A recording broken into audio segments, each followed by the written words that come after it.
5, 4, 3, 2, 1.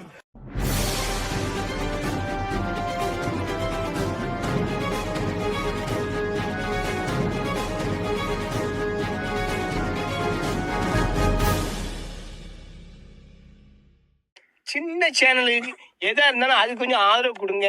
உங்க பொண்ணான கையை கொண்டு அந்த பெல்லில் தட்டிடுங்க. அவங்களுக்கு சப்ஸ்கிரைபர் 5 10 ஏறுனா அவங்க மனசு சந்தோஷப்படும். அவங்க வீடியோவும் பாருங்க.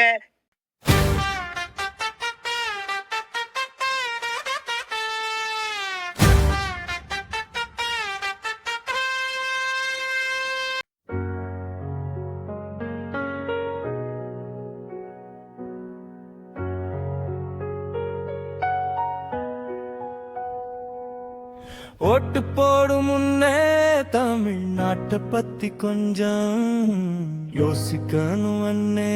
யாரு நம்மராளானும் சிந்திக்கணும் தம்பி, எண்ணி பாரு அக்கா.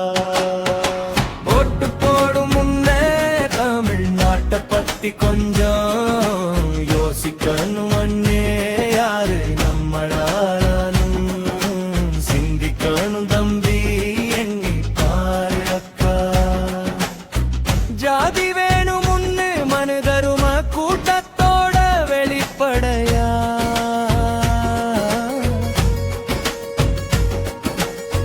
கூடி நிற்கும் செல்வ சீமானின் பார்ப்பன கடப்பாறை சமூக நீதியத்தான் இடிச்சு தள்ளுமா தள்ளதா. ஓட்டு போடும் முன்னே தமிழ்நாட்டை பத்தி கொஞ்சம் யோசிக்கணும் அண்ணே. யாரு சிந்திக்கணும் தம்பி. மாணவர்க்கு தவப்புதல் வந்திட்டோம், மகளிருக்கு இலவச பேருந்து திட்டம்.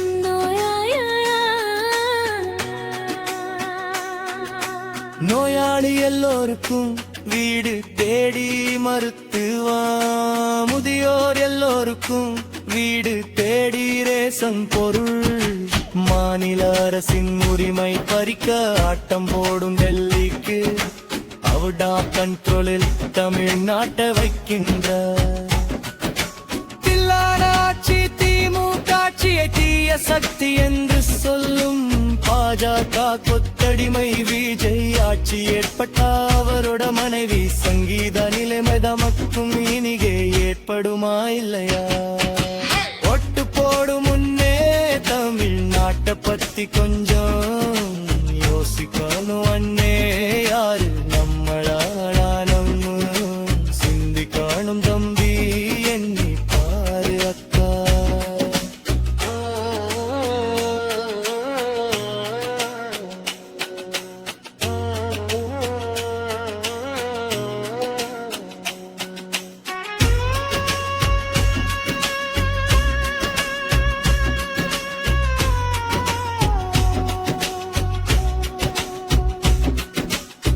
நாலு வருடமாண்ட போது என்ன செஞ்சு கிழிச்சாரு எடப்பாடி.